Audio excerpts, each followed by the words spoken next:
Hello lovely! In this video we're gonna give you model answers and vocabulary about helping people. I'm Maria. And my name is Rory, and we're here to help prepare you for IELTS speaking and have a little bit of fun along the way. So Rory, do you want to help me to get a Gucci bag or maybe Chanel? Is this a setup for a joke? No, I need your help with a Chanel bag. Oh, look, you have to help me buy it. How do I help you buy it? By using my money. There we go. Exactly. Oh, obviously. So you don't want to help? I do not want to help you with that particular task, no. And in that particular way. Very unhelpful. I love you, but I'm not buying you that bag. You see, dear listener, we are very helpful, not with bags, but with grammar and vocabulary and band 9s. How about Louis Vuitton bag? Maria, ask the questions. Do you usually help people around you? Well, if it's asked for, of course, it's important to help people out when they need it. Or when they want it. So, helping people, what synonyms do we have for help? Help. Support. Or lend a hand. So, a hand, you lend a hand, you help others. Yeah, sometimes I lend a hand to my parents, for my parents. You lend, well, sometimes I just lend a hand, but if we have to include it in a sentence then, and in the middle of a sentence then, lend somebody a hand, lend a hand to someone. Sometimes I lend my parents a hand. I lend them a hand. Or just sometimes I lend a hand at home. So I help at home. Can I use assist? Assist is very formal, but yes, assist, give assistance, rend assistance, render aid. Another good one is help out. Sometimes I help people out. Is it a phrasal verb? It's a phrasal verb. Oh yeah. Imagine, God, you know, it would be great if there was a phrasal verbs course somewhere that somebody had made that would help people learn all these complex expressions. I imagine it would probably be called something like successwithielts.com/pod courses. The link is in the description. Something like that, but that's just off the top of my head. That's an idiom. We're working on an idioms course. But we only have a phrasal verbs course right now. How do you help people around you? Well, whenever my mum and dad want some shopping done, I'll definitely lend them a hand. And the same is true for all the people around me. Although, thinking about it now, most of the people I know are actually quite self-sufficient. So this isn't really something I have to do very often.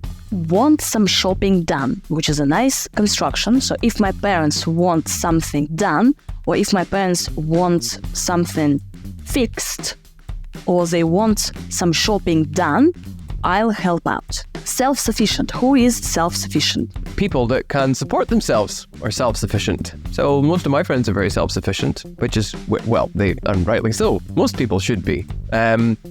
But that doesn't mean to say they don't need help from time to time. I mean, those bottles of champagne are not going to drink themselves. So, dear listener, Rory just tells us that, okay, people around me are self-sufficient, so I don't help them out much.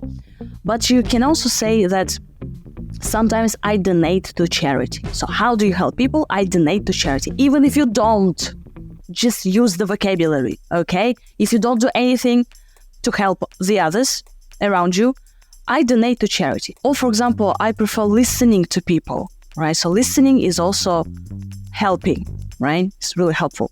Or sometimes I offer a homeless person a meal. Like some people buy homeless people clothes or food.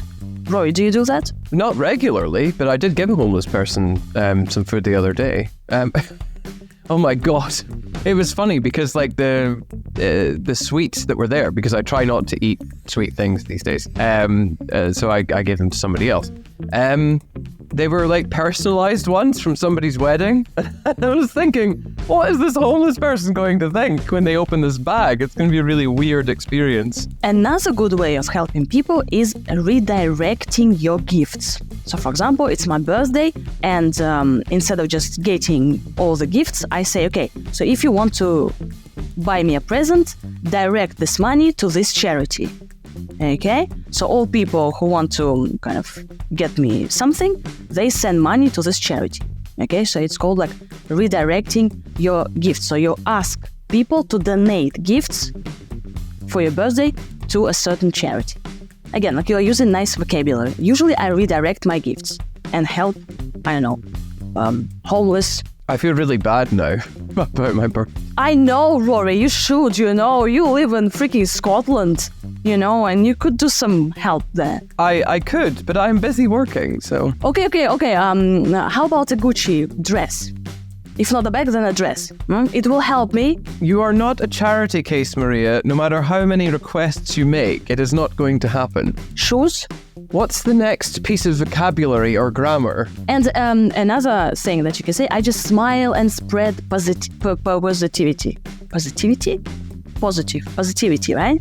Positivity. Positivity. I smile and spread positivity. Obviously, I don't do that. That is not something I am accustomed to doing. But you could do that and say it's helping. Yeah, so how do you help? I smile and spread positivity around me. And then kind of you smile at the exam and they're like, do you feel my positivity? And then the examiner fails you because you're not doing anything. No, it's good collocation. Spread positivity. I know, you don't lose marks for your behavior. Very good language, all right? Not just like, I don't help much. Everybody is self-sufficient. Like, okay. Did your parents teach you how to help others? I don't think they said explicitly how to help people, just that it was important, and the importance of asking if the help was wanted, and maybe what kind of help people would want, rather than just leaping in and trying to save the day. Parents didn't say it explicitly. So when we do something or say something explicitly, how do we do this? We say it clearly and directly and make it known that that is what we are talking about. So if they had been explicit about it, they would have said, now I am going to show you how to help someone. And this is important because, I don't know, helping people is something that we all should come to expect from each other in order to have a functioning society. That is very explicit. Almost nobody says that. They should probably, though. So parents usually just show children what to do. So this is a homeless person and or they don't explain, but they just give something to homeless people or to someone, I don't know. I have this amazing image in my head now of your mother saying, and this is a homeless person. In a very matter of fact way, just be like, this is a homeless person. Save the day is an idiom, dear listener. Are you ready? Save the day. So yeah, save the day. But that is another, is it an idiom? I guess. It's an idiom or an idiomatic expression meaning to rescue somebody or to help someone out really quite profoundly. It's associated with superheroes. Superman saves the day frequently. Yeah, like to do something that prevents a failure or disaster, right? So the team scored a goal and saved the day, right? So they won the championship, for example, right? And here we use it in the context of you shouldn't help if the help is not asked for. So if they don't want your help, you shouldn't try to save the day. Okay, you shouldn't just grab them and I'm gonna help you anyway, whether you want it or not. I'm helping you. Because then it's less about helping people and more about you looking good, which is not something that you should be doing. At least in a healthy society, it's not something you should be doing. There are all kinds of people who do things to save the day, to make themselves look good.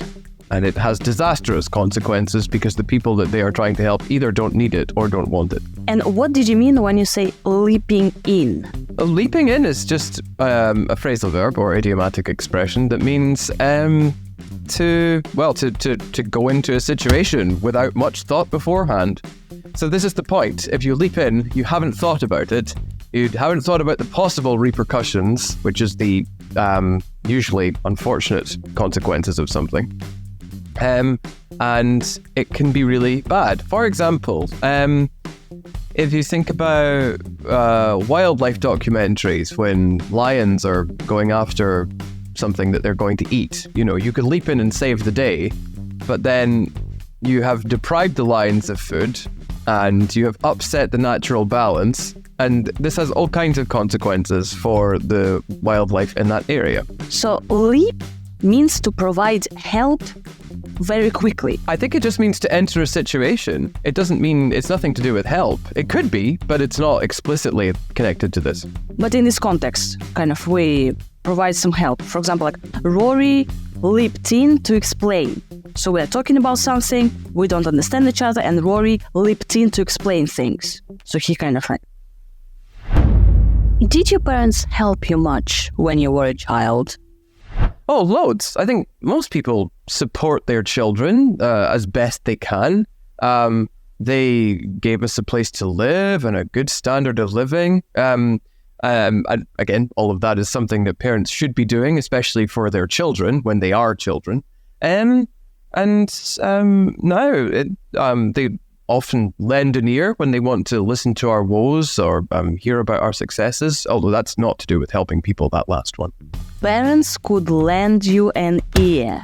So we talked about lend a hand, help people, but also people can lend you an ear. Lend is like, okay, could you take this for some time and then give it back? Yes. Lend money, right? So Rory, could you lend me 10,000 euros, please, for, Gucci products?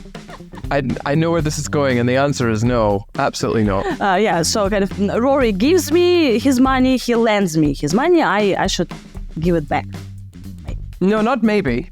And parents could help a child by lending their ear. Their ear, right? Lending an ear, lending their ear. But the idea is that you're not actually giving them the ear physically, like this ear. You are giving them attention and listening to their problems. Listen to their woes. Their problems. What have you done to help the elderly? I like going to see my older relatives. I think that's one of the best things that you can do, because otherwise they're just sort of left to sit and vegetate in care homes. And I'm determined to avoid letting that happen to them as much as I possibly can. We can help the elderly or senior citizens. Can I just point out, like I did earlier, what a weird question this is? Like, what a random question to ask somebody. What have you done to help the elderly? You could ask back like, well, what have you done, examiner? Yeah, go ahead. What have you done? You done to like what? That's weird. Like, why specifically the elderly? What have you done? It could be what have you done to help others? Older relatives or older people, and Rory tends to just listen to them, to give his attention to them. And Rory, you said like they tend to just get left to sit and vegetate. So if I vegetate, I become a vegetable. Yes, you just sit and do nothing. Basically, if you're in a It's something that happens to coma patients in hospital. If you're in a vegetative state, then you don't do anything. You just lie there, and that's all. You do nothing. And older people tend to get left. So they are left alone. So they get left to sit and vegetate, right? In care homes. So these special places for the elderly, care homes. The elderly, dear listener, okay? Thank you very much for listening, for helping us, buying our premium and our phrasal verbs course. You really do help us by liking the video, by subscribing, by spreading our videos to your friends. Thank you so much for your help. Bye. Bye.